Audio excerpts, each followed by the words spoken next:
Good.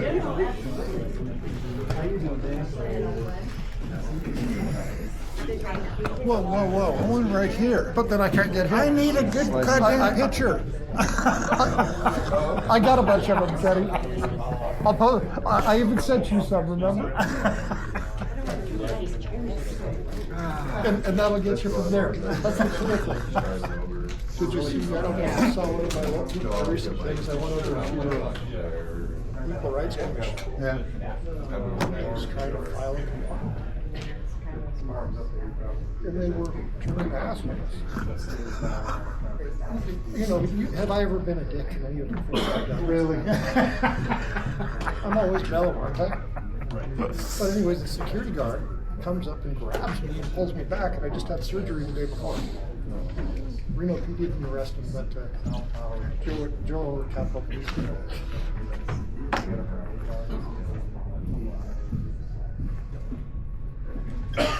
Cool.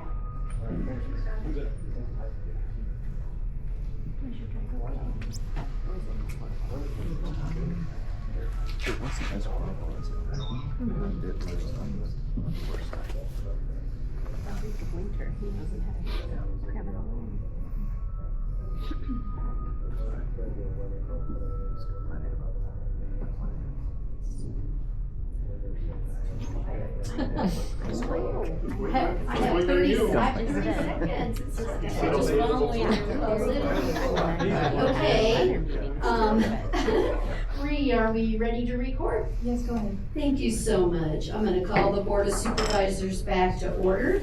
We're now at agenda item 14A, but I'm also going to open 15A since these are both very similar agenda items, and so it makes sense to open them and take public comment and everything on both items together.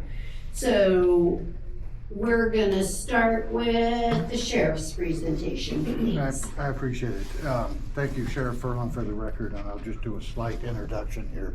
The reason we brought this forward today is exactly as the mayor has indicated, that these things coincide, and when it comes to that transparency, it's best that the board see all of these things at one time. And so I appreciate Mr. Owen and the board taking this opportunity. This is about labor. This is totally about labor. This board, I don't want to use the word struggles, but it is a good word. How do we make ends meet in this community? How do we staff our community? How do we get our roads done? Today, our streets plowed. How do we get to those emergency services that are required within that limited constraint that government has, those funds that are available? And so we have to look at all of those opportunities and prioritize. Over the past several years, and I emphasize years, we have seen and recognized that public records requests do create I'm going to call it a new workload indicator on government services. Those are challenging and they are increasing. I have to my left here, Ms. Marquez. She is the manager of our Civil and Records Division. I think that, and I'm going to vacate my spot and bring Assistant Sheriff Gonzalez up here, who oversees those functions. It is important from a law enforcement perspective, as we had discussed the law enforcement side, that on any given month, we expect that law enforcement is going to respond anywhere from 1,200 to 1,500 calls for service a month. Of those, about 40 to 47% of them are going to require a law enforcement activity or action. All of our activities are going to be processed through our records division, of which there are only 2 employees at serving all of those functions. So added workloads really mean something to both this board and to the services that fire, police, and public works responds to. So with that, I will turn it over to Ms. Marquez, and she can dazzle you from here. Great, dazzle us, I like that. I'm Kristen Marquez. I'm the Civil and Records Manager over at the Sheriff's Office. I know that there's been some questions regarding the change in fees, so we're here to talk about that. when we talk about records, records fall into two categories, and we're talking documents and media. And I think media is the new up and coming thing that we're seeing more and more requests of. So documents are police reports, 911 calls, and citations. And media includes things like body cam, dash cam, traffic cam, photos. We've split up the fee schedule into two separate categories, and we're calling them, as far as records requests, a routine records request and research records request. And when we reference these two, we're not talking media, we're not talking video. So routine records requests are requests that consist of readily available documents that do not have significant or complex redaction concerns. They don't require significant staff time to research. They don't see large amounts of data, and they do not include video records. So an example of what a routine request would be is, I want all the 911 call logs for every time a CCSO deputy responded to 123 A Street between 2023 and 2025. Those are readily available. We have those. We can produce them fairly quickly. Research requests is where we start to talk about when we're gonna, fees will be collected for those kinds of requests. Research requests consist of record requests that have significant or complex redaction concerns, require significant staff time to compile the records, requests for broad categories of records, or any other requests that require significant staff time. And this is a real example of one of the requests we've received this year that would have qualified for a research request. It was, they wanted every report for every death in Carson City from 2017 until present for anyone that was 70 years or older and or included a firearm. We don't have the means to run a report that makes that data easily available. What that means is we're running reports for the entire calendar year and looking for anything that was related to death, and then looking at the age of who the individual involved was, and then reading the narrative to see was there a firearm component. Those are extremely time-consuming tasks, and like the sheriff had said previously, I only have 2 staff that are dedicated to doing that. I've taken on a lot of the workload as well, but we have a lot of other functions that are required for us, processing paperwork for the DA, those kinds of things, that are a priority as well. So we started tracking the public records requests starting in late July through December 31st, and our office processed over 600 records requests, which is about 200 hours of labor on top of what our already regular duties are. And so of those 600 requests, we kind of tried to see what would be a routine request, what would be a research request, and about 80% of the requests that we receive would be routine records requests, which would mean that they would be free to the individual requesting them. And then everything over that, the research requests, about 20% would be fees would be collected for them, and it's those things that are asking for all the deaths. Another one that took us a long time was they wanted every male incarcerated from like 2015 until present who was a white male from 19 years of age to 31 years of age and was in jail for 180 days or less or something like that. Those are all the kinds of research requests that we're getting that's not readily available information. Records requests, our main concern when we're doing them is the privacy of all individuals involved. We have a lot of governing bodies, so Nevada revised statute, the Constitution, those kind of outline what is redaction and why we do redaction.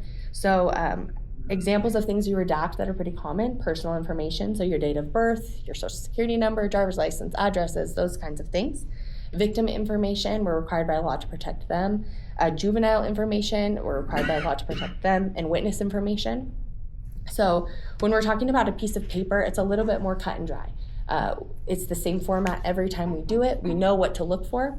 But when we start to introduce those video records, that's when things get complicated, and that's why we've kind of broken those out into their own fee schedule. So a standard report can take us anywhere from 15 to 20 minutes to print out, redact, review. We always have a second set of eyes to review it. However, body camera can take up to 4 to 8 hours to process. 1 hour of body cam takes about 4 to 8 hours to process. And that equals about 1 hour per every 10 minutes of body cam. And when I speak to our partner agencies, that's pretty standard across the board. So why does it take 4 to 8 hours to redact body cam? Fair question. This is just due to the sheer volume of information that can be contained within a single video. First, deputies have multiple devices assigned to them. So for a 1 hour incident, you can have a 1 hour body cam and a 1 hour dash cam. So that's now 2 hours of footage that we're having to review. This means that for every incident, there will be multiple videos. Body cam redaction requires frame-by-frame review and can include things like blurring faces, blurring screens to include in-car camera for the patrol vehicles, cell phones, muting audio from traffic, not just the traffic that's occurring on the video in front of you, but things that are happening across town. So if somebody across town is getting pulled over and they're running that driver's license number, that's going to have feedback on the current video you're watching. And we also want to make sure that we're muting for social security's date of birth, those kind of things. Muting audio due to the sensitive nature of a conversation. Conversations that are taking place, an example of something that we would need to redact is if there's juveniles involved in it. Any kind of a sexual assault, things that are being talked about, that's not something that we openly want to disseminate to the public. And although we do have the technology and tools to assist us, and technology has come a long way, human quality control cannot be replaced. So for all the redaction that we're doing, once we finish it, that 4 to 6 hours, we're watching it entirety start to finish. And I'm having somebody else do that, or somebody else is having me watch it just to make sure we didn't miss anything. Because we understand that once we do put it out there, the internet is forever, and we don't ever want to release any kind of information that it is considered redactable or personal, or we want to make sure that we're protecting all individuals involved. So the fees that we propose, the fee schedule has been developed based on the labor cost to perform the work. $23 an hour is the entry level hourly rate without benefits for a sheriff support specialist. And that's the position that will be performing these tasks. I've done some research from our partnering agencies, and we're on the lower end of the fees being charged. Washoe County is at $25.06 per working hour, Reno Police Department's at $34 per working hour, and Las Vegas Metro starts at $85 per working hour, and those are for the body cam fees. Backlogs for neighboring agencies also range. So some agencies have the staffing to be able to have a dedicated unit. In those, they have 6 dedicated staff members, and they have a 6 to 9 month backlog. Other agencies that do not have a dedicated team, we're seeing they have backlogs of 5 years. So if you want to get a copy of your body cam, you're looking at 2031 now. We are trying to prevent that. We work really hard. We're obviously not as big as some of our surrounding counties, which helps us. We don't have as many, but we're really trying to work hard so that we don't have a huge backlog. Like I said, with the proposed fee schedule, about 80% of the records or the requests we received for the last 5 months would be considered free for routine requests, and the rest would be charged. I know that there's a few different questions, so if I didn't cover anything, I'm happy to discuss.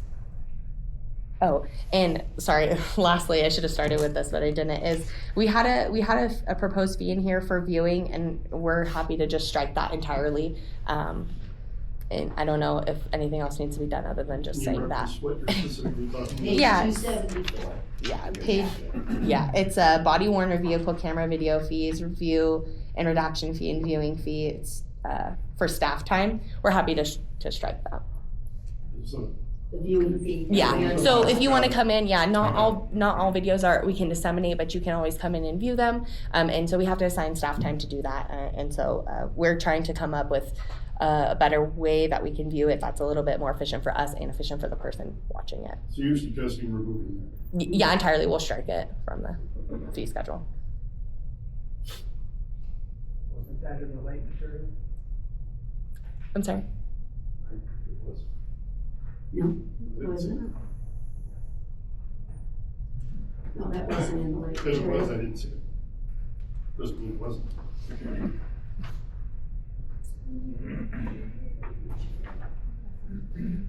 Okay. So can I start with, when did body cameras and that really come to be in the Carson City Sheriff's Office? Because I'm trying to really lay the foundation of the why. I think that's really important for people to understand that, one, we want to provide public records. I want to start with the baseline of it's important, it's something I think I heard testimony from this morning that someone got it right. That's a way that people can do a check and a balance on their government, and I believe in that. But I'm interested in how we balance two objectives, right? How do we provide the public records that people should have, but how do I also set the right fee if it's appropriate to when I have large and onerous projects that come in, right? That's like, oh my goodness, this might take 40 hours, and then therefore the people are not doing the tasks that they should be doing, right? And so do we charge on those ones? And so I thought, is body cameras really the huge transparency change, and people really want to see videos? So when did that start? Daniel Gonzalez, Assistant Sheriff, for the record. I believe the law went into effect in 17, and we went to body cameras in 18, and then I believe we went to in-car cameras in 22. But weren't you were using them before that? Because when I was still fire department, you guys were using body cameras. Maybe they were mandated, They were not mandated. but you guys had them, right? I'm not. We had specialty units that were Right, assigned okay. body cameras. It wasn't out to all of patrol, detectives, investigations division. And then creating all those public records, is that, and can you talk to me a little bit about the redaction software and things? Is that not potentially keeping up? So you're forced to do a frame, I think I heard you say frame by frame, and that you actually watch that body camera the whole time to make sure you've got it redacted. So is this really, and you want the transparency, but on the other hand, it's giving you a different consequence that you weren't expecting, which is now I've got hours and hours of staff time to give a public record. I'm going to let Kristen speak of the the programs, redaction, but I think one point to point out here is that this is, if you're a victim, you're going to get your information through discovery with the district attorney's office. This is somebody who's not related to your incident, and that's why so much redaction is, you're not a party of this.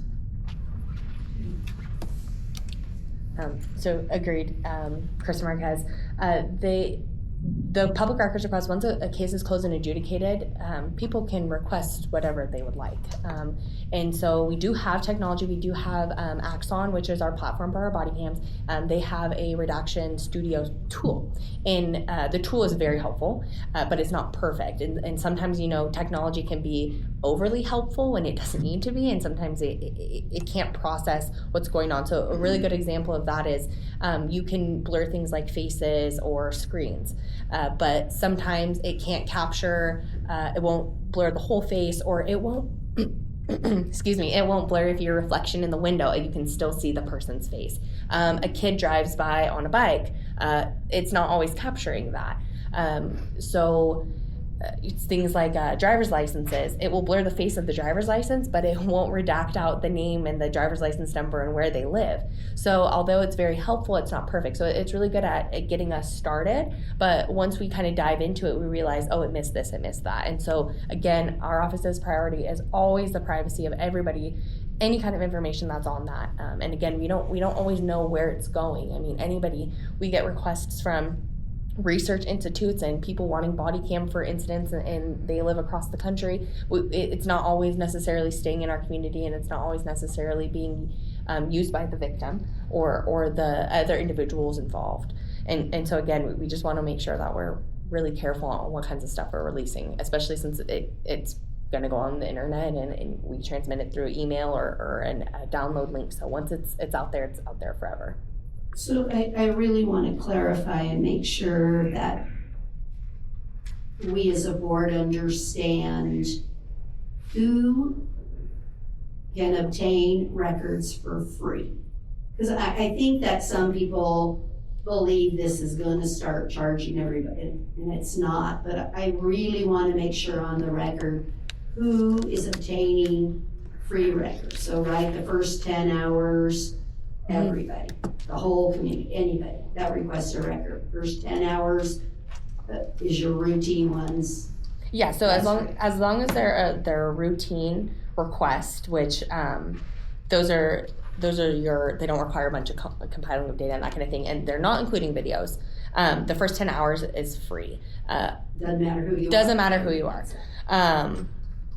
And then there's also NRS and don't quote me on them, I can get them to you specifically, I can't rattle them off the top of my head, but things like victims of domestic violence, they are entitled to a copy of their report. We get it to them within 10 days and it's free of charge. There's certain laws and regulations that require us to provide free reports for victims. And so if we could probably put a list together if that would make you, if we could include it in the fee schedule, that outlines that kind of stuff. But again, routine requests, first 10 hours is free for anybody. Victims of crimes are kind of a separate section, and they most of the time it's free. So one of the things, and I just bring that up because what I don't want is a member of the public that should get something for free, because we have to post these in a conspicuous location. So I'm assuming at the front desk when you walk in or into the records section in the sheriff's office, it'll be posted. Mm-hmm. So I don't know if you can have just another sign or something else that doesn't necessarily have to be a part of this policy. Yeah. But that those that are entitled to those reports can request them and know that those are free. Because I don't want anyone not to receive a service they're entitled to. And so potentially that's just a function of the process that you could do to make sure. Madam Mayor, let me jump in real quick. This is Todd Reese, Deputy DA. Now, we're talking about these records as being provided as free. And now I just wanted to clarify, what we're really talking about is classifying these requests as routine records requests, where the first 10 hours of staff time is free. Now, to the extent that you wanted a record on a flash drive, there would be a small charge for the flash drive. That's not changing, it's an existing policy. To the extent that you wanted a hard copy of the record, and it was, met the policy of being more than $10 for the hard copy, there would be that small charge as well. Those would still apply, but for the majority of time, if you're requesting a police report over email, or you just want a hard copy of your police report that's maybe 10 pages, those charges wouldn't apply and the record would be free. Good. I just want it on the record, because I don't want anyone to think anyone in this board is interested in stopping people from obtaining records, because I don't think that's what this is about. Or I'm pretty sure all of us want the public to be able to access records, but I think the crux of the discussion or concerns from documents that I've read from the public and from public comment that we heard even this morning, the issue is whether or not it's legal that we can collect a fee for this activity. And then a different discussion is whether it's appropriate for us. That's two different standards. But so, Mr. Reese, whether you're on the hot seat, because there seems to be two schools of thought here from public comment received that we can't charge, and then can we? So can you give us what made you think the answer is yes? Sure. And Madam Mayor, just at the outset, I do want to highlight your comment that whether you should charge the fee is not a legal matter. That's entirely up to the board and to the sheriff. But legally, can you charge the fee? I can speak to that. So I did review the statutes, NRS Chapter 239.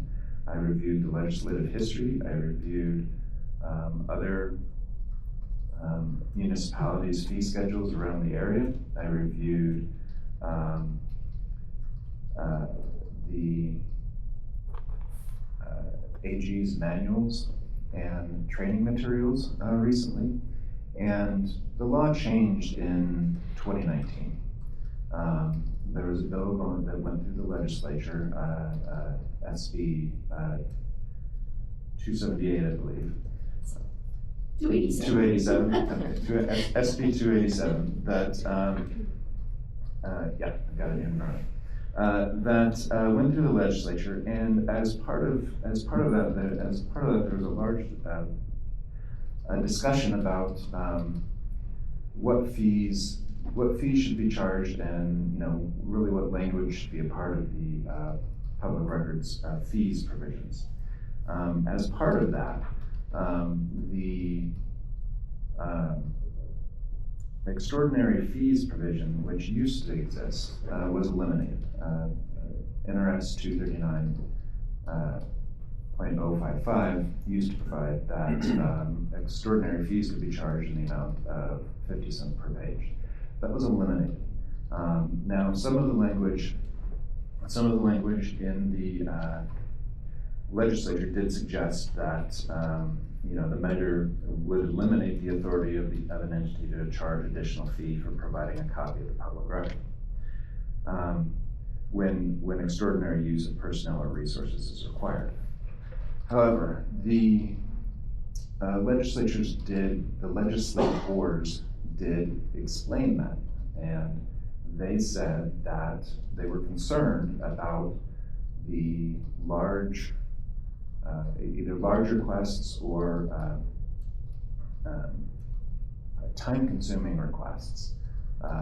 And they said that where you have those extraordinary, or where you have those time-consuming requests, you can charge your actual costs. And the legislators specifically pointed out that it was not only the actual cost of production, which would be the cost of the paper, the cost of the media, the flash drive, but also the cost of the labor to do the work request and to produce the records. So with the legislators' guidance, we do think that it is legal for the city to charge an hourly fee for staff time for those requests that are extremely time consuming or require staff to do research into whether we have the records and whether we have the records, and then also what records should be produced. I just have two more, and then I see Stacy has some questions. So, Ms. Hicks, can you tell us how you ascertained the fee that would be done for the records at $23 an hour? What mechanism did you utilize to determine that dollar amount? Thank you, Mayor. For the record, Stephanie Hicks, Deputy City Manager. Thank you for opening item 15A at the same time as this one. The city is proposing to also update our public records request fee schedule to be consistent in both methodology and cost with the Sheriff's Office. So as the Sheriff's Office indicated, the position in their office that typically fills out or completes these records requests is at the A302. And so to be consistent across our fee schedules citywide, we are proposing to use that same rate for fees. Largely, I would say that requests that come to the other city departments are often filled out and completed by individuals that are higher pay grades than that, but we felt that it was fair to be conservative and have that fee schedule match the Sheriff's Office. So that we don't have any danger of charging someone more than the actual cost to produce that record. I think that's the other piece. If I recall the legislation, it really aims to say you can charge the actual. So then my last question, because I don't see it in any of the material, is I see it in one direction where it says we will estimate for an individual, how much it's gonna cost and collect that money, and then if we overcharged them, we'll refund it. What I'm interested in, what if the opposite happens? You start to do the project, you estimated it was $200. You get into the project and you go, oh my goodness, this project's a lot more intensive, looking up every single death certificate or something to see if there's a gun. And it's more. So I didn't see anything in the policy. Do you stop and call the individual to ask them if they want to reduce the scope to stay in the $200? We're gonna eat it and say, guess what? We only refund if we were wrong, but we don't get more money. What's our policy gonna be for that? Sure. This is gonna be the same answer in both. Kristen Marquez. I think after the quote, once you start doing the research, it would be pretty apparent right off the bat, oh, we bit off more than we can chew. This is really gonna, after you do probably the first report you're looking at, and it takes you an hour and you know there's 20, we would probably contact back the requester and say, hey, the first one, we're looking at 200 reports, or 100 reports for simplicity. One took 1 hour. We're looking at more like this. Do you want me to collect, up to 10 hours of, if it's a routine request, what would be free to you, or do you want us to do up to what you paid for and see if that answered what your question was? If that wasn't what they wanted, we would work with them to kind of narrow the scope of what exactly they are looking for. Because sometimes we receive some pretty broad things and they're looking for something a little more specific. So our goal is to always work with the individual requesting the records. So after we did once we started it, we would definitely get into contact with them and explain kind of where we're at and what we're thinking it's going to be. And I'm gonna guess that's certainly a part of any process anyway, when you talk to them about the potential fees that they're gonna be paying, is to reduce scope. Correct, yeah. To allow them to reduce the scope on their records when request. they come in person, it makes it a lot easier. What exactly are you looking for? Because, we talk the talk every day, right? But not every person in Carson City understands this. We're not always talking apples to apples. So sometimes just sitting with them and asking, what are you looking for? What do you need? It takes alleviates a lot of the workload that they think that they want. So, and if we ever give them something and they need more, it's just as simple as, hey, I was actually looking for ABC instead of XYZ. But when the emails or when we're doing bigger research requests and they're from, research institutions and things like that, that's typically when those scopes are bigger and it's a little bit more difficult to get into contact with the original requester. So you're adding some. Okay, Supervisor Gioni. Okay, I have a bunch of notes, may not be in any kind of order here, so I'm going to start with the most recent one that you discussed. Do we really want to be in the business of refunding money? I mean, that adds a whole nother layer of effort by the finance department to process a refund check. And the backup that goes with that and the audit trail that has to go with it. I mean, do we really want to do that? It seems silly to me to take that money ahead of time and then have to spend more money to give it back. It's the exact opposite of what you're asking to do here. So that doesn't make sense to me. Maybe there's another way. I mean, I get the concern is that someone says, I want 50,000 documents, and you do all the work, and they say, oh, well, never mind, I don't need it anymore. And I understand that happens, but okay, just make it a comment. I'm not sure I like that. Todd, has the legality of it been adjudicated? Is there case law? The legality of it has not been adjudicated. There were cases on the pre-2019 law. There are not any cases that I was able to find either from the Nevada Supreme Court or pending in the Nevada Supreme Court that currently address the 2019 changes. That doesn't mean they're not there. That just means that I'm not aware of them and couldn't find them right now. So the opinion that you have is your opinion, and I assume the district attorney's office opinion relative to the legality of this. And why would the folks that disbelieve what you're saying, at least one of which is an attorney, come to a different conclusion than you. And I know you can't answer for them, but I guess I'm just trying to, because they felt very strongly that this is not legal, and you sound like you feel very strongly that it is legal. I will say that the language is subject to multiple interpretations. The interpretation that I've given you today, I think, is the most reasonable interpretation. But other people can take different views on the language that the legislature has used, and of course the courts will ultimately figure out who's right. I'll be honest, I would have vastly preferred that the court had already weighed in on this, because we would be happy to abide by however the court adjudicated it.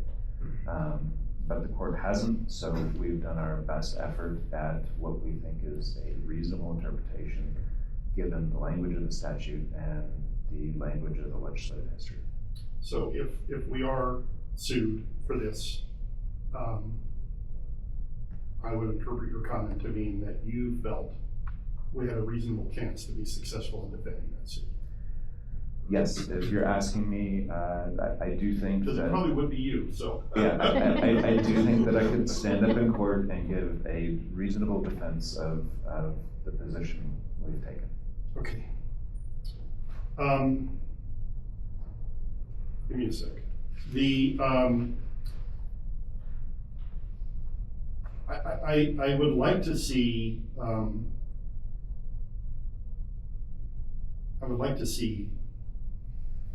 a clear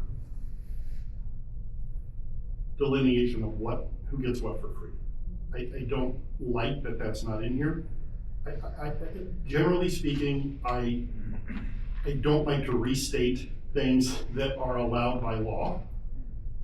And I understand that concept, and we don't typically, you don't have to put in a policy that you can't run a red light. That does not make sense. But here, I view this document as not only a fee schedule, but an instructionary document, or a document that the public can understand what they're entitled to for free. So I'm not sure I can support this until that is in here.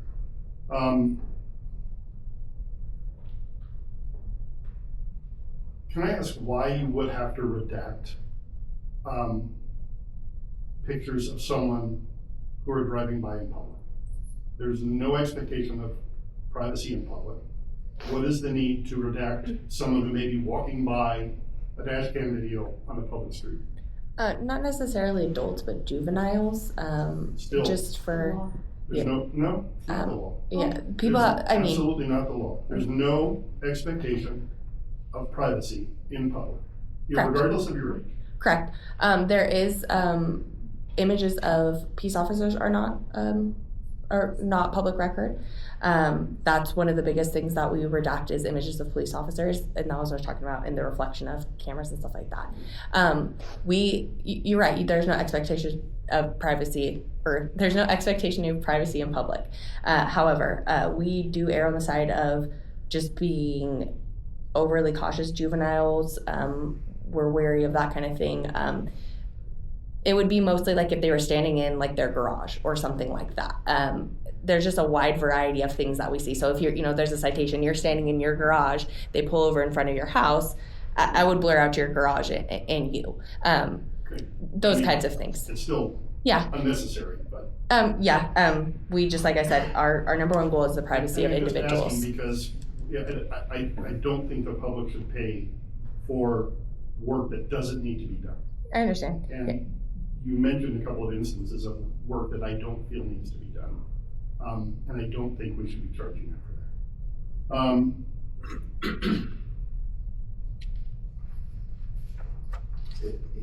Todd or Dan, what is our legal exposure if we don't redact something that by law is required to be redacted? And conversely, what ramifications are there if we redact something that shouldn't be redacted? law provides essentially a good faith protection for us. As long as we're acting in good faith, then the law provides that we don't have liability for either providing or redacting material. So if in good faith we've looked at the video and we believe that this shouldn't be redacted, then it can be released and we're protected from liability from the person who's in the video. If we quote unquote over redact, then that's more where we can work with the requester. If the requester feels that we're over redacting and wants to really kind of point out and say, hey, these things really shouldn't be redacted and they have a bearing on why I'm requesting the video, then they can come back to the CCSO or to the city and say, and work with us to discuss that particular redaction. In general, whenever we provide a redaction, we do provide a legal citation that says this is why we're redacting the material. Okay, that's helpful. And if they argued that the redaction shouldn't have been made, would we charge them again to unredact? That's a question I don't know that we've thought about, but I mean, I think that's more a policy decision as opposed to a legal decision, but we can certainly discuss that. Is any of the law enforcement agency, you mentioned some, and I may have missed it, they are charging under similar, the ones that you mentioned on the record, correct? Okay.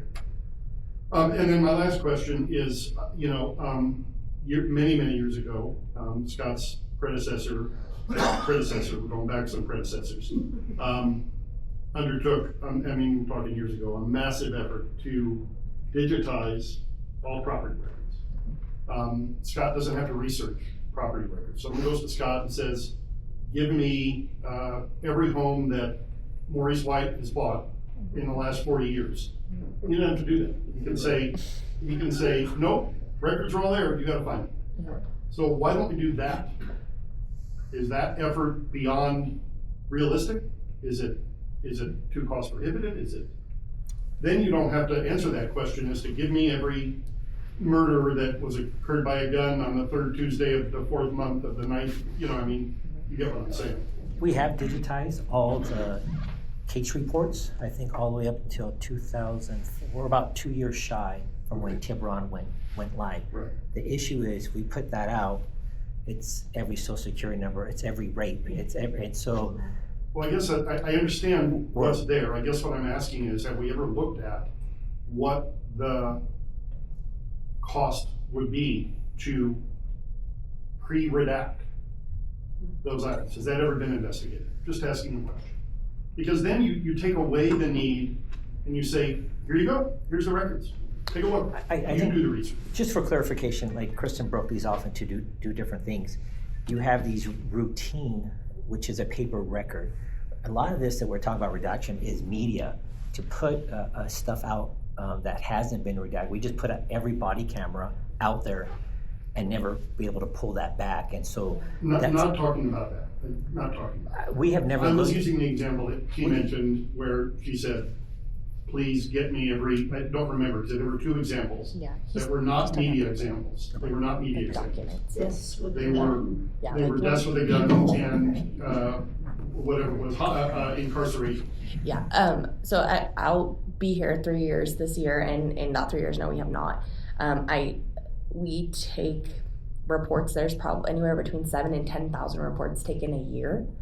I don't know what the manpower would look like to pre-redact all that and post that online. And obviously not all 7 to 10,000 of those reports would even be public record. They could still be open investigations, right. That kind of thing. I don't know the answer to that, to be honest. I could probably try to see if other neighboring agencies do anything like that. We have geared toward a public records request portal, so it will make it a little bit easier, because right now we do everything through email, which it is good, but it could be better. But no, we haven't ever explored that option in the last 3 years that I've been there. I mean, perhaps there's a way with software, at least from a point going forward, that as you close a case and it's no longer open, that it gets redacted at the time of closure. Yeah, I'd be very surprised if there weren't some software out there that would do that. Because all of your data is in identified cells, right? The social security number is always in the same place. And it would seem to me, I mean, at least, I guess it could be in the narrative. Yeah. Conceivably, it could be in the narrative. Because a deputy might put it in, or an individual might write it in which case in the software probably isn't. Okay, I think I'm good for now. Thank you for indulging. Sorry.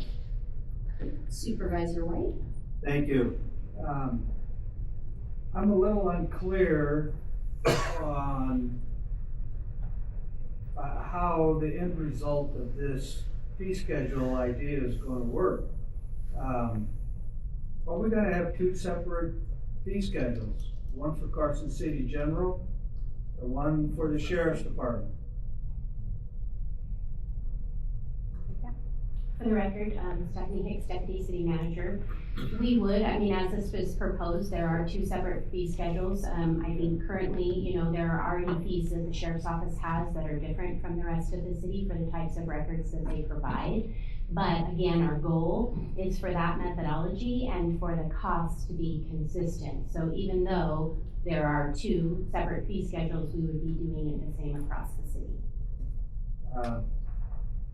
So the proposed motion would allow the Sheriff's Department to raise their fees on their own. Would that trigger a domino requiring or prompting the city to follow suit and have this sort of discussion that we're having today on raising the city-based fees? Any changes to the city's fee schedule would have to come back to this board because you're approving that or potentially approving that today. So we would not be making changes unless they come back to the board. Well, I understand that, but my question is, are we more or less, because we're setting up a policy to try to mirror one another, are we setting up a situation where actions of the sheriff dictates the actions of the city, now having to likewise raise the fees? And point well taken. I see where you're going with that. I think that, if that occurs, I think we would have to discuss that and coordinate. As I indicated, the majority of the people on the city side that are responding to these records requests, their hourly wage already exceeds that of the baseline that we're setting. So, we are trying to maintain being conservative on this. So, we would have to coordinate if that was a decision that the Sheriff's Office made. So, as to the Sheriff's Department changing the fees, when I look at this proposed motion, it says, authorize the sheriff to adjust the fee for increases to actual costs, on and on and on. What I don't see in this agenda item is the policy and the method that you will follow to accomplish this. What I see is an open door. And frankly, today's discussion that we're having in this room right now is the sort of discussion that needs to take place when these fees are increased. So I ask, what policy are you putting in place to regulate how and when you raise the fees, why you raise the fees, and how the public will be informed that the fees have been changed? We do have an internal policy procedure. It just was not attached to the board action of creating this fee schedule for the redaction of the media. But we do have an internal procedure on what can be released. There's a step-by-step guide of, because if we get a new employee tomorrow, what can be released and what can't. So we do have internal mechanisms already in place. So not about what can and cannot be released. I'm talking about adjustment to the fee schedule. What policy and methods do you have to regulate that? So I guess your question is, what stops us tomorrow from raising it to $25 and then next week $27 and next I'm week not $30? asking what stops you, I'm asking where's the policy that regulates it?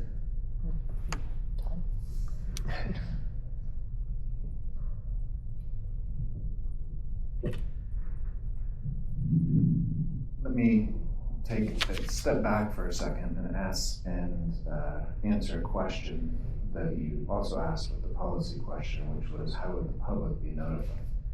The NRS does provide that when fee schedules are established when they would be changed, that they're required to be posted and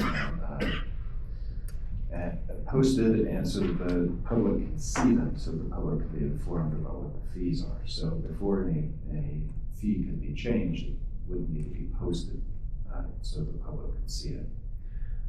As far as the policies behind that, you are correct. The policies are not here with the material.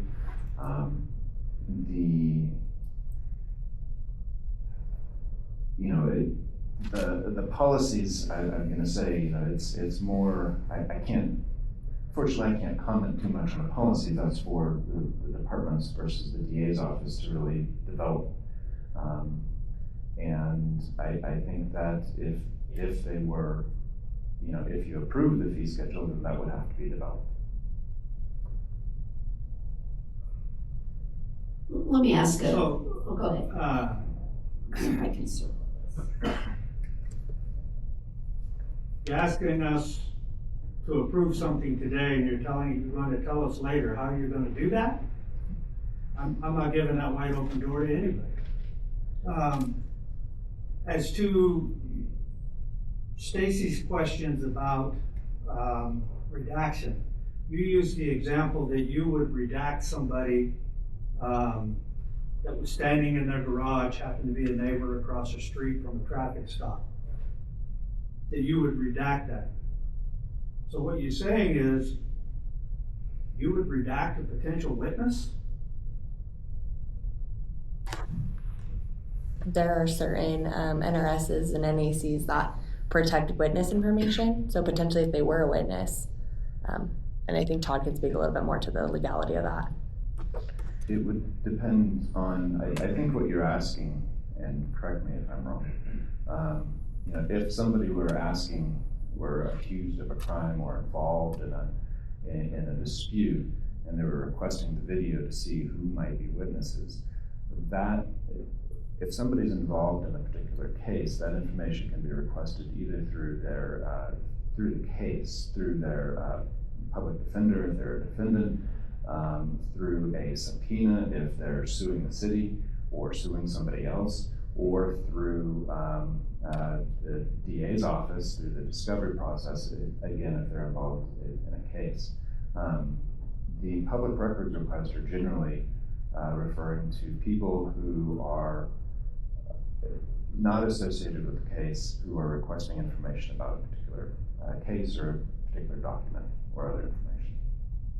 Well, and I think when you talk about not connected to a particular case, I would suggest that perhaps a person within the media that's doing investigative reporting would certainly be interested in who's redacted as a witness. And I can't dispute that. They may very well be interested. And that's where I think the process to work with the requester comes into play. If the requester feels that something was redacted that shouldn't have been redacted, of course, we would encourage them to contact us and say, hey, this really doesn't need to be redacted. I'd like to see it. And then we can work with them through that process. And at that point, I imagine that DA's office might get involved and determine whether or not that should or should not be redacted. And if it should, we'll provide more of the legal citation. If it shouldn't, then we would direct the department that it should be unredacted. Thank you. Maybe you can help me just a little bit on the question, because there is two different things. So 15A is the city's general policy to charge and fee schedule. Those always come to the Board of Supervisors to establish, to change, to update, going along with Supervisor White's question. Can you tell me what authority the sheriff, as an elected official in a sheriff's authority, where does his differ? That he can set some?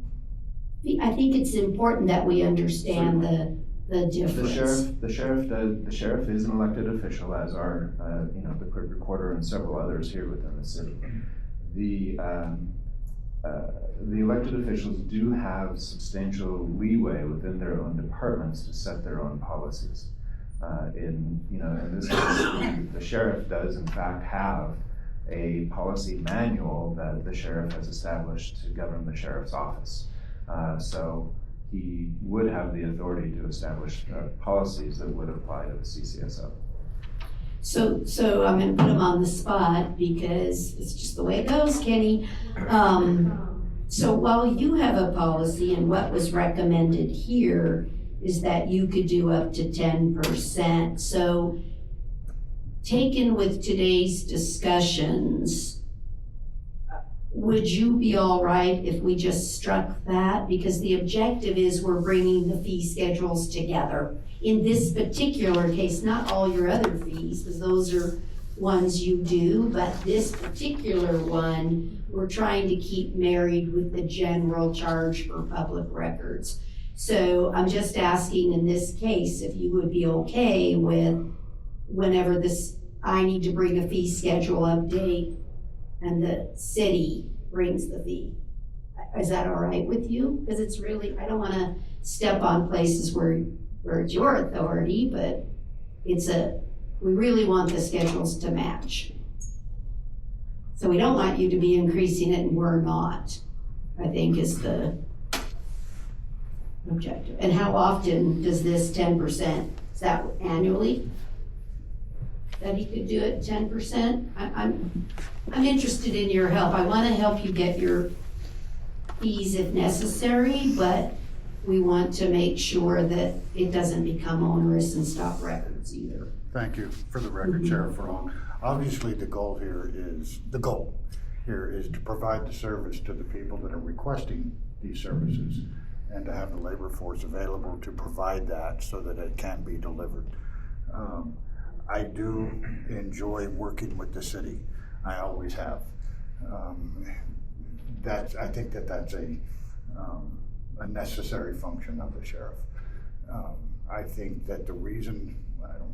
know that the reason we are here today is because other fees are being addressed.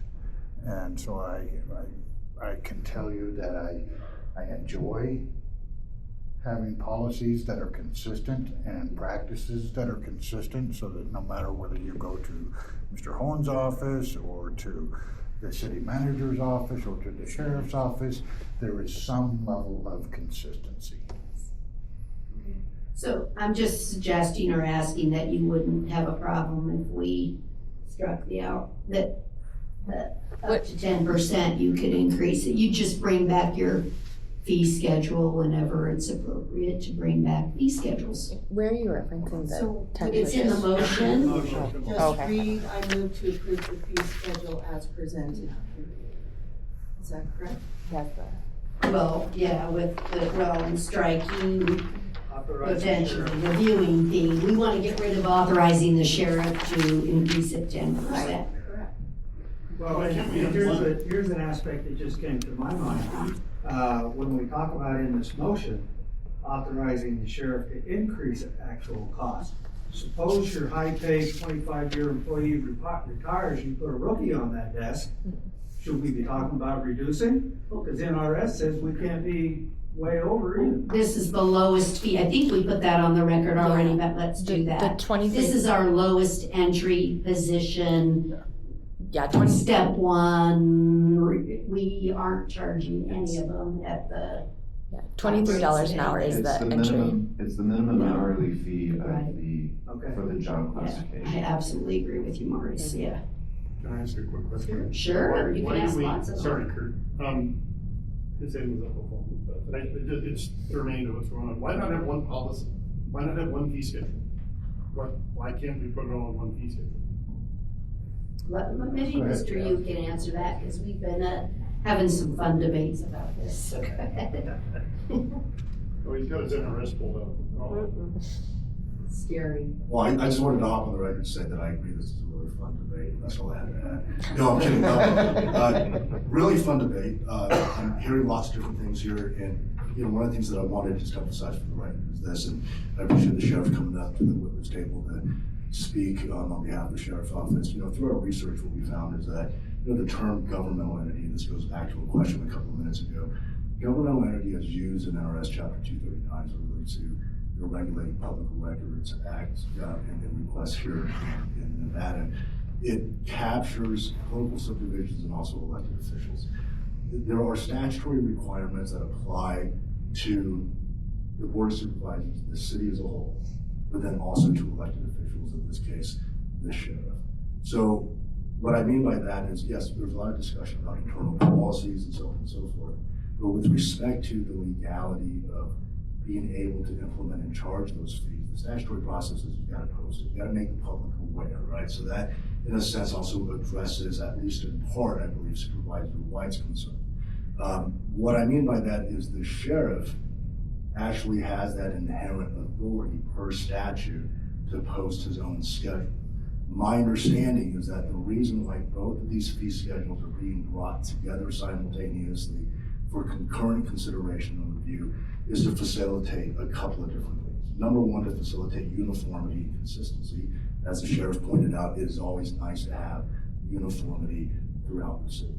So in that sense, I think it's the sheriff's willingness to come before this board and work together in conjunction rather than do it separately, on his own. Secondarily, it's also to foster transparency. This is what Sunshine Law is all about, right? We want to provide an opportunity for members of the public to provide input, to get feedback, and to listen to concerns.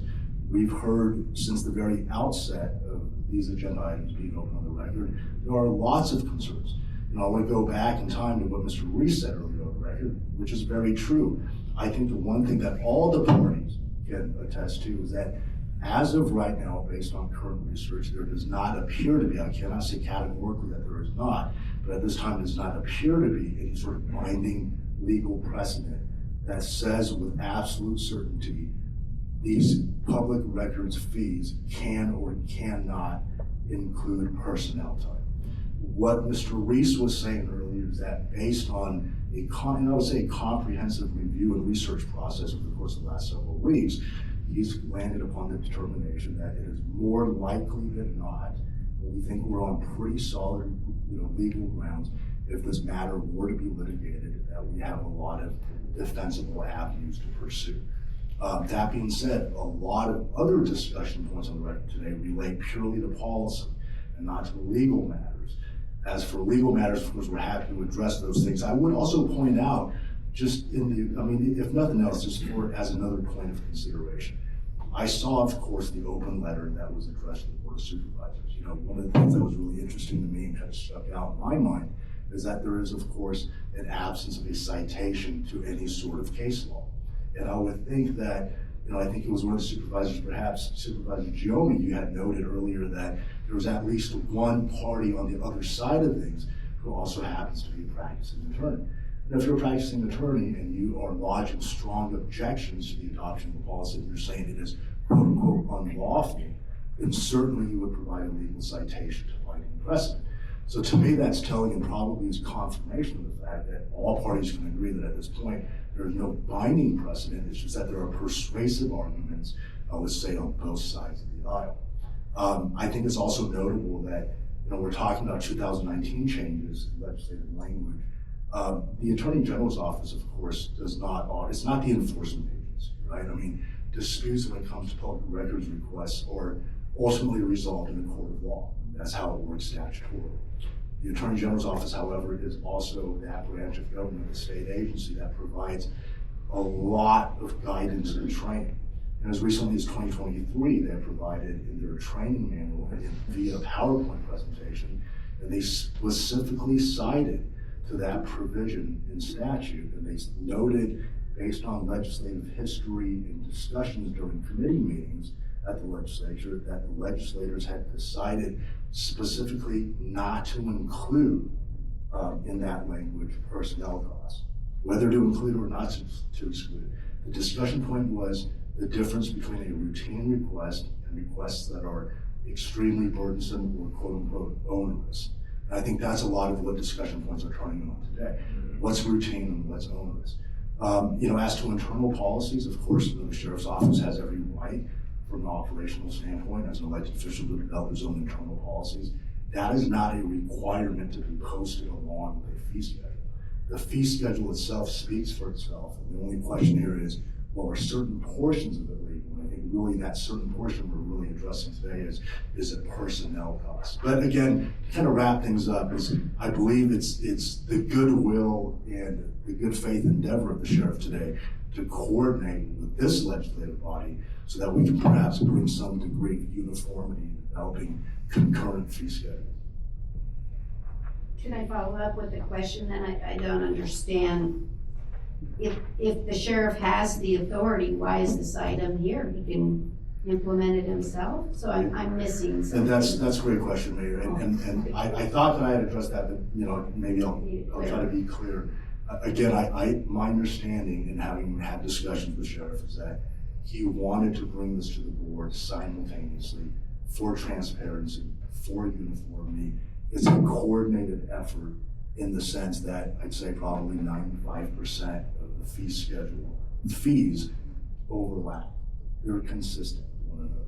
There are some minor differences, right? Especially towards the end. Obviously, the city, the Board of Supervisors, we don't have through our various departments in this municipality the issue of having to address body cam footage, for example. That's something that is exclusively within the realm of law enforcement. So that's where the difference may be. But again, it's my understanding that the sheriff wanted to bring this as an endeavor and an effort to facilitate coordination with this legislative body and not to do it wholly independently of the Board of Supervisors. So to be clear, he doesn't even have to bring this forward. So we don't even have to do this. Absent his desire to coordinate, he can just do this. I think that is correct, but I also think that for purposes of defensibility, if you want to completely insulate action in terms of adopting, in the process of adopting the fee schedule, let's just call this a belt and suspenders approach. But I believe that he would be able to do this on his own accord as an elected official, falling under the definitional term of governmental entity as used in the Public Records Act. What are we doing about video from a fire department drone or a public works sewer camera? Anybody? It's not video. I think that's really a good point. This is not just about the sheriff's office. I understand the agenda item. When these requests are coming in, Ms. Hicks has shown me something. Many of our city departments are affected.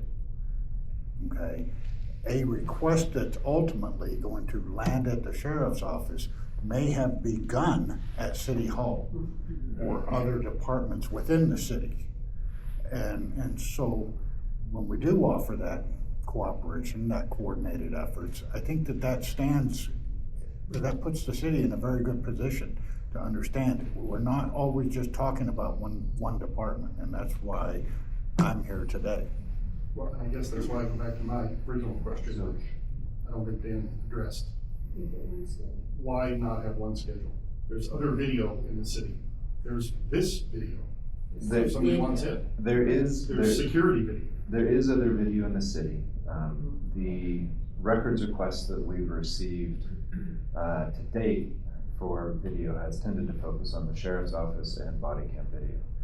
We have received records requests for traffic cam video and for building security video. In general, building security video we don't generally release because of the confidential considerations of it being government buildings and of it being public buildings. There are confidentiality provisions for security of public buildings. Really? Yes. There are also, specifically as to the sheriff's office, if there's surveillance in the sheriff's office, there are also considerations of victims and witnesses coming in and out of the sheriff's office. The traffic cam footage is a different matter. Generally, I haven't found any confidentiality considerations with traffic cam yet. A security camera pointing at a street that may pick up a car accident is restricted? I'm gonna say it would depend on the security camera. I'd have to take a look at it. So in general, we haven't run into the same situation on the city side with requests for video as we have on the sheriff's side. And also the considerations of confidentiality for the city side video are in general a lot different than that for body cam video from the sheriff's office. The sheriff's office indicated there's victim confidentiality considerations, personal information considerations. Usually when a police officer is contacting you, he's going to get your personal information. Those concerns generally aren't present with other city video. So to date, we've taken kind of a video by video approach when it's requested. I'm not aware of any sewer cam video that's been requested. It's coming your way this afternoon. I'm gonna go down to Public Works tomorrow and see if I can. But Gotta come to my house, fun time at a party, I'll tell you. we would take a look at that if it was requested. Scott Howard, Court Recorder. We recently installed, a couple years ago, cameras for our election observers to make it more convenient and easier for them to see what goes on. They're recorded, they're not streamed on the internet, they're not on YouTube, but if somebody did want to make a public record request of the election process or the observation of the election, they could do that. And is there anything in that video that might need to be redacted by law? No? So seeing someone's address Well, related to the ballots. The law for me, NRS, is they could be within 6 feet of observing the election. So those cameras are 10 feet away. So they can't see it, they can't observe. They don't observe signature verification or private information like that. But this is just counting, deconstruction of ballots, adjudication, duplication, just that process. Supervisor Horton? Yeah, thanks. Done. Sorry, Kurt. That raised hand thing was really good. I'm gonna step back, I'm gonna go back 2 steps and ask a question, Todd. And it may be extreme, but I'm interested in the answer. Let's assume for the moment that a convicted pedophile comes in and asks for body cam footage of an episode at the Carson City swimming pool where juveniles were incidentally captured in the video, and we give it to them without redaction because it's not required by law to redact that, right? And we provide that, or we provided some video footage from a deputy who's driving down the street with 5-year-olds playing in a swimming pool in the summertime, which happens all the time under the same circumstances. It might not be required by law, but wouldn't it be the responsible thing to do to redact that information? You bring up, it's a great question, and you bring up a good issue. The Public Records Act speaks not only to privileged information, which, the attorney-client privilege, or confidential information, which is information declared by law to be confidential, but it also speaks to privacy issues, private information. In general, the courts have established a test where if the municipality can show a privacy interest, and the bar is usually fairly low on the privacy interest, then the person requesting the information has to then show the reason why he or she wants the information. And so there's already a kind of a balancing test, if you will, within the courts. where those sort of privacy considerations can be vetted and can be considered. In general, with juveniles, there are privacy considerations for juveniles where juvenile information can be redacted and declared private. Now, I'm going to say that, I say that, but it really depends on the specific circumstance. There may be a difference between, a 15-year-old walking across the street, 100 meters away from where a person has a deputy is pulled over at somebody at a traffic stop. I think that the specific information, the specific example that you gave of a video camera in a swimming pool where children are taking lessons, I would have a concern about that. If they were incidentally captured, perhaps the request is legitimate. Maybe there was a fight with adults, but the kids were captured on video incidentally. Isn't there some sort of moral responsibility for us to do that? Don't we have some sort of expectation to do the right thing? I know it's not a legal requirement, but could we develop a policy that says we won't release this kind of thing without redaction? And should we explore that? Mr. Reese, and I really love where Supervisor Horton is going with this. Probably a little off topic to the agenda item, but that potentially is a great, another policy discussion that should occur, but I'd like to bring it back into the agenda item itself. Each of these board members has brought up challenges in the process that that's why we're here today. Each of these requests requires an awful lot of coordination and decision-making points. You've each brought up very, very important points. Why we're here today is to provide for that mechanism, the labor, to be able to achieve those conversations and provide that service that's being asked for. I appreciate every question that's been asked. And if you noticed, you characterize one little twist and it requires more conversation, okay? We're here to provide for the fee schedule, and all of your questions have justified the necessity for a fee schedule. We have to provide the information. Supervisor Schutte, you have a question? Yeah, thank you. And actually, you gave me the perfect segue. What is coming to mind for me is there a need to charge, and why? Is there a need for this? And what is the need? And I felt that when you, in one of the letters, imposing extraordinary fees for responding to some such requests in terms of different public records, and I think you addressed that by separating routine from research and the why behind that.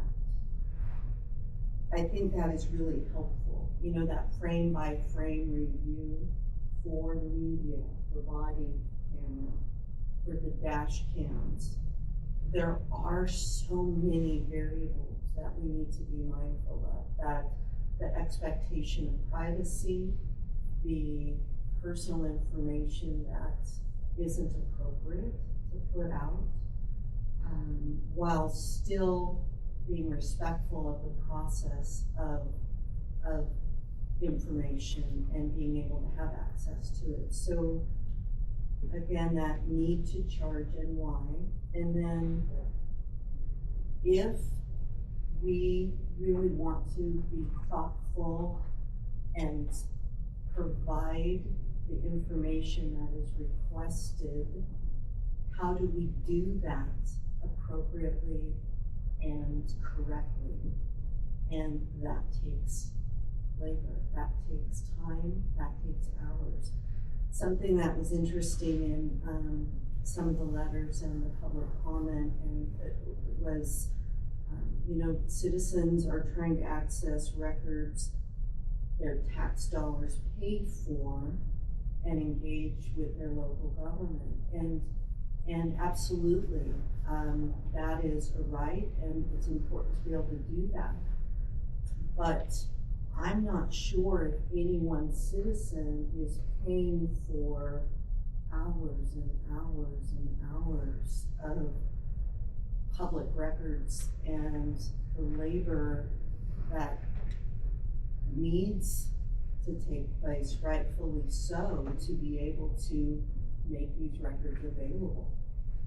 There lies, in my opinion, the genesis to this conversation. How do we provide records to our public? How can we be as transparent as necessary possible, just transparent, and not interfere with how our government is able to run, how our, the jobs of our city staff and done. So I think this is a really big conversation and definitely complicated. I just have to agree, it's quite the balancing act, right? Do you have a university project that's major, that they're asking for information, and that's going to be 300 hours because somebody's doing a research project, versus your ability to provide the actual police reports to victims or to the general public living in Carson City that wants to get their day-to-day activities done. Those researchers aren't paying the taxes in Carson City. They're not. And so it's quite a balancing act to do the whole thing. And it's like, I want to say it's like every fee that we charge, all of them. It doesn't matter if it's the swimming pool, right? We're setting policy all the time that says this much of the general taxpayer dollars will go across the system. So we'll pay 50% in essence of a swimming pool use, but the other 50% the user must pay. And I look at this very similar. Hey, if you're under 10 hours, that's the general taxpayer burden. What allows us to provide the service? The service for the general needs, the general taxpayer, that's 10 hours. After that, now it's onerous, it's large, and now that request is actually monopolizing the time of an employee to that one individual request. And so it's a balancing act. Where's that answer? Where's the sweet spot? I do think the 10 hours that's more than an entire shift of a person, right? You go, wow, it's 8 hours plus 2 more. Or they work straight, that's overtime if we're trying to get it done. But anyway, I'll give it back to Supervisor Giomi, then I'm gonna take them. Just 2 more things that have come up that just popped in my head. One, we have fee schedules that establish rates for residents and non-residents. Why not do that? So like some of your requests come from out of the area, let's charge them. I have no issue charging them. They're not our taxpayers, they haven't paid for this to begin with. I'll take that into consideration. I mean, I'm just saying, why not establish a resident and a non-resident fee? That's question one. Question two is, the other way we can approach this, you said it was about 200 hours of labor over the year? Yes, 5 months. Over 5 months. So that's roughly 600 hours in a year's time. Yeah.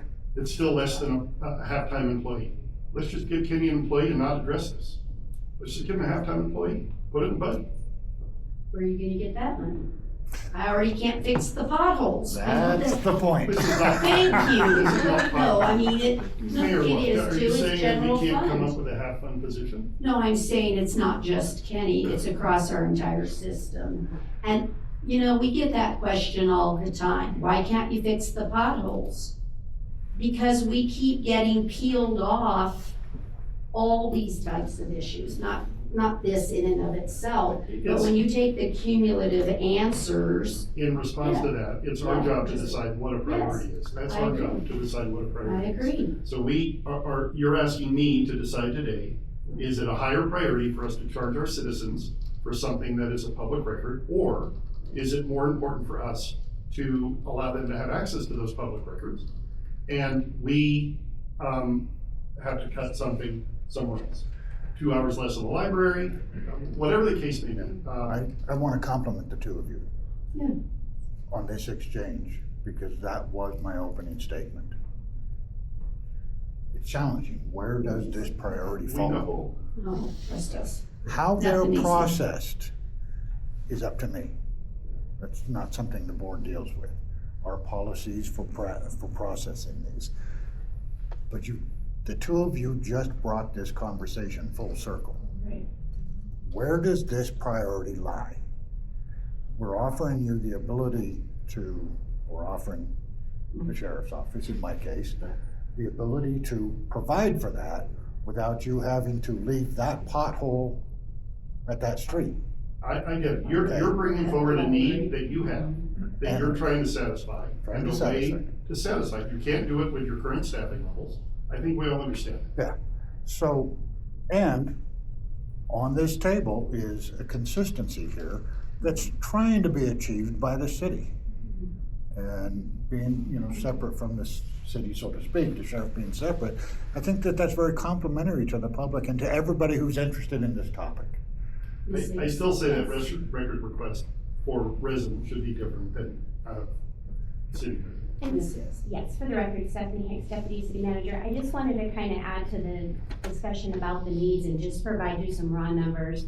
The data that I have does not break it down into what category type of request this is. It's just what has been received in the last 6 years. And again, it's really not even everything, because some of those records requests go into the department directly. They go directly through the sheriff's office. It doesn't include the 660, the number that was given previously. But just from the city's perspective, things that go through our public records requests, in 2020, we were receiving 99 requests.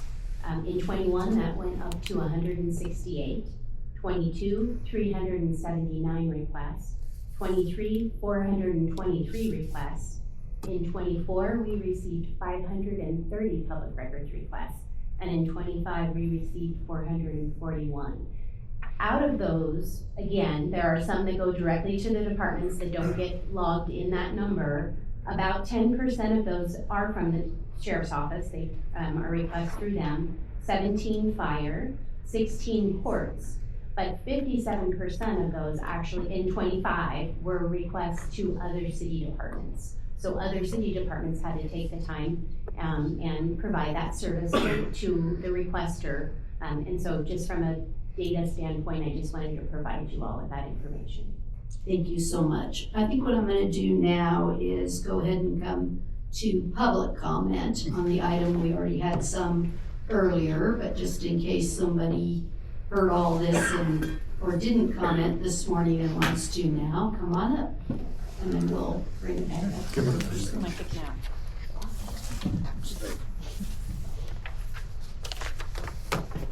Well, it's still morning, so I'll say good morning.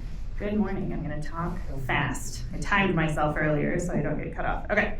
My name is Kelsey Penrose. I'm proud to be a lifelong Carson City resident, and I've been privileged enough to report on my hometown as a journalist for nearly a decade. Through my years on the job, I can tell you that one of my most onerous tasks is getting government entities, mostly the state, to comply with records requests. I bring this up because I understand records law more than the average citizen, as it is a requirement for journalists to have a firm understanding of what we are entitled to when we receive government pushback. That's why I can say without a doubt that what has been proposed here is not compliant with the law. The decision to create these policies apparently hinges on the 2019 change to the NRS. However, it is my professional opinion that the city erred in its reading of that change. It already says costs that exist with or without a request are excluded, meaning normal staff time. When it was amended, the definition of actual cost was included, as were examples. The reason is the legal premise of, bear with me, adjustum generis, which is a convoluted Latin term that just means of the same kind. This follows a basic legal rule that when a law lists examples after general language, it means only things similar to the specific examples listed are allowed. So when the law states ink, toner, paper, etc., it's reasonably assumed that this means flash drives, DVDs, etc., to copy a record for the public. Based on this rule, there's no interpretation that lends itself to staff time worked during regular hours being similar to ink, toner, or paper. The legislature had the ability to add personnel costs at the time, but it did not. Instead, it repealed the law allowing government entities to charge up to 50% per page for extraordinary requests because it was being abused by entities, for them including staff time. Last year, AB 51 even asked for personnel costs to be allowed in this law, which did not pass. Even if this were allowed, state law does not allow for the categorization of records as routine versus something else. And the city isn't formally defining what that would mean, which leaves interpretation up to whoever receives the request, which is the very definition of arbitrary. Finally, basing fees on theoretical estimates of staff time is especially concerning, because who is determining how long a request should take? I've had requests routinely take 3 or more months. Am I meant to be paying for those 3 months? If so, that would go 2 ways. I would end up being forced to pay thousands of dollars for my request if it were deemed egregious, or the city would show that despite it taking X number of months, only 8 hours of staff time were invoiced, which also opens the city up for a lawsuit by showing that they failed to provide prompt access to my request. So I just have 2 questions. How will charging the public these fees alleviate the issue of having to respond to these requests? Because the logical answer is by deterring the public from requesting public records in the first place. Second, the city is already required to ask requesters to narrow their requests. What do these fees solve that this requirement is not? Thank you for your time, and I ask that if your staff is struggling with these requests, that you allot funding for additional staff time.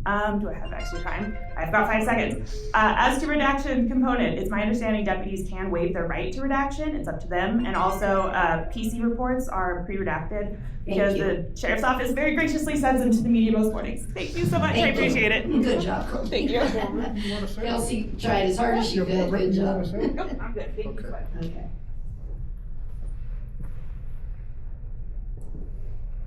Drew Rebar, for the record, ditto to what she said. I've requested a lot of public records from Carson City, state of Nevada, a lot of different entities, and I publish a lot of information. U.S. Constitution, state of Nevada Constitution, gives us all the right. Supervisor Giomi, you are the press. We all have press rights. We all have religious rights. We all have the same rights under the First Amendment. But let's go to Article 1, Section 9 of the Nevada Constitution. No law shall be made to abridge freedom of speech or the press.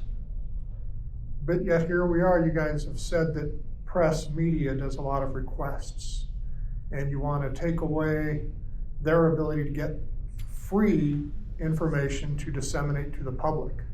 And you want to charge entities that are looking for large requests to disseminate information to the public, you want to charge them a fee. Isn't that infringing on the press? So I started off as a member of the press just by putting stuff out on YouTube. I think we all know some of the stuff I put out. It's not always flattering. I think what you really need to look at is increasing the budget for the sheriff, find the money, increasing the budget for the city, find the money, and fix the potholes too.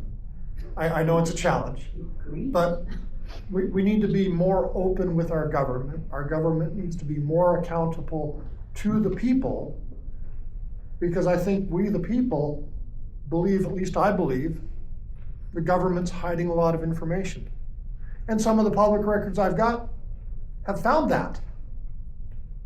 And so to keep the government accountable to the people, the government needs to fund the mechanisms for this accountability and not raise taxes, not raise fees. And if I do get elected to Assembly 40, this is something that I would want to work on changing, is making it more accessible to the public, having fewer redactions, because why are we redacting things that are in plain public view? The Supreme Court says it's in public line of sight, public view. Sure, you're welcome to go and prosecute somebody or go after somebody for that, right? Just like the press, if there's something in public view, we can see it. Why are we redacting it? Thank you very much. Drew Rebar for the record. Thank you. Do I have any other comment? Okay, I don't see any. I'll bring it back up here. So I think I have a general feeling, and you guys can correct me, of course, if I'm wrong, but I think that the policies need a little more work. Some more questions that we all put on the record today should be answered in the policy, and we're just not quite here. So I don't think any of us are saying no. Maybe Stacy, it doesn't matter. Whether we're gonna charge a fee or not. We don't matter. You matter. But I still think there's a lot of questions that need to be answered, and the policy needs to be vetted a little bit more. Stacy had an idea of resident versus non-resident fees. I think that should be reviewed by our attorneys to see if that's possible or not. I'm not sure. I like the idea. It's probably not, but it should be reviewed. But I'm getting a feeling that they should go back and do a little more work and bring it back. Is that, Yeah, I would agree. it needs some more work? Okay. I think we really need to insist on this idea of one single fee schedule. We'll look at whether we just want to call it video and put it on our fee schedule or something. Anyway, we'll look at it. Yeah, Because I think Stacy had a good point on that. There's video. I do matter, Mo. You do. Darn it, you put them back in the picture. There's video across the city that may or Yes. may not need this extensive work. And so pigeonholing a policy and a fee schedule to the sheriff's department is just not important, because that's part of the transparency we're looking for. So it's easy to understand, easy for a citizen to understand what they need to do to get the information that they're interested in. And can I add that? Certainly. I'd like to see clearly defined what's free. Mm-hmm. In the hopefully one policy. And I'd also like an assessment of if, as an alternative, we as a board decide that it's a priority to add a position, half position, quarter position, whatever, to address this, whether it be on the city side or the SO side, what that number looks like. Because in my mind, in order for us to make a really informed decision, that has to be at least a consideration. I think you need an FTE, not a half-timer. Yeah. Because it's just gonna increase as we move forward. It's just gonna get worse and worse. Yeah, I would be interested. Sorry. Whatever the number is, you know. What's that? I said whether it's half-time, full-time, 7-time, I don't know what the number is, but I think. Overtime, undertime. I just think it's important for us to have that information. I don't know that that's the way we go as a board, but to me, I feel like that provides us a clear picture and gives us an opportunity to decide, make a policy decision. That's what you're asking us to do. And that needs to be part of this in order for us to make an informed policy decision, in my opinion. Okay. So looking at the numbers of requests, I would be interested in what is kind of an average cost of the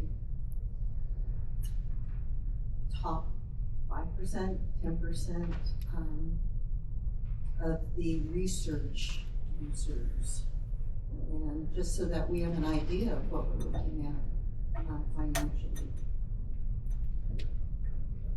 Yeah, I thought your scenario was really interesting to say, let me have everybody that died from such and such a date to such and such a date that had a gun at the scene or whatever.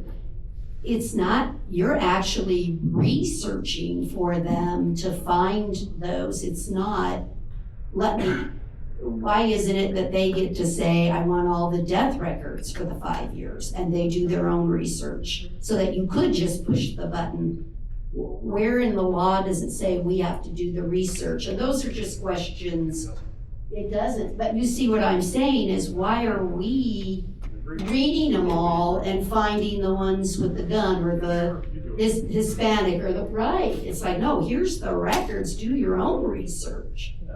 I mean, I'm not sure why I don't know, these are just things, so I don't think we need any motions, because we're just put on the record the things we'd like to look at. You can bring it back. Okay. Is that, everybody's okay with that, bring it back? Does that work? guess we're not gonna, yeah, okay. Well, I mean, Madam Mayor, I mean, if I may, just for clarity, so if we're gonna bring this back, of course, the DA's office is gonna be involved in this and coordinating with our different clients. You know, policy and all that, of course, we'll leave to our clients in developing. You know, as to legal angles, you know, of course, Todd and I, you know, we're happy to look at it. Jeff's gonna be more Todd than me, but I'm happy to look at it independently as well. One of those questions, to be clear, was to address Supervisor Jones' question, right? Whether or not a fee schedule could either Resident versus non-resident. right, I guess a distinction in price, a higher price for out-of-state residents, and perhaps also to just prohibit release of records to out-of-state residents. I don't know if that's legal or not. We'll certainly look into it. I mean, I'll just tell you preliminarily, my initial gut feeling was, you know, maybe that's not lawful, but after thinking about it for 5 seconds longer, you know, I started thinking about, well, what about, you know, state institutions like public universities? You can charge a different tuition price for, depending on residency. And Yeah, I didn't clarify state, I meant county. But that would include state, yes, yes. Right. Just to be clear, it wasn't just, my thought is, we have in-county residents for Parks and Rec, for the landfill. Why don't we have it for this? We have. So actually 2 questions then. So county versus non-county residents, and then state versus non-state Sure. residents. I mean, I would, yeah. And we're happy to take a look at that. Obviously, if they're out of county, they're out of state, right? Or they could be out of state. They could be in Washington. Flip it around the other way. If they're out of state, they're definitely out of county. Right. Well, I meant to say. So yeah, we'd be happy to look at that, you know, as a legal research. And everything else. Sorry. I was gonna say, and everything else we'll leave to matters of policy, and you know, and I just want to be clear. I mean, lots of good discussion here, of course, and you know, part of it, you know, we started getting into legal philosophy, right? I mean, and you know, that's when I was really grateful to the mayor to kind of help bring this back on track. I want to be clear, just on behalf of the DA's office, you know, as much as we're involved in coordinating, you know, these schedules and documents with our clients, you know, our office, of course, we don't advocate for or against the adoption of any particular, you know, policy or any particular fee schedule. I mean, Todd and I, as the attorneys here, as well as the DA himself, you know, we're just heavily involved in looking at and exploring, making sure that we're on pretty solid legal grounds. And again, we're just going to say this as a preface again, not to be redundant, but we cannot guarantee in the absence of binding legal precedent what the answer is. It's just that based on our research as of today, we feel pretty positive on the position that we landed on, that this is the correct interpretation of the existing statutes. So, just off of the consideration of Supervisor Giomi's request, Who doesn't have? in county or out of county, in city or out of city, however you want that political philosophy to fly. Those folks, justice involved, you know, they want the arrest reports, they want the videos of when they were arrested here in Carson City. You certainly could not charge for that. Because they're part of the case. Right, and they're Party event, yes, That's and they wouldn't be party charged event. anyway, but that to me is part of what needs to be. But I just wanted to put that on the record. Yes, I'm agreeing. Right. Okay. All right, so with that, everybody, we're all clear where we're going? Just making sure. All right, then what we're gonna do is take a brief reset break, because I have a request for one. So we're in recess for just 5 minutes.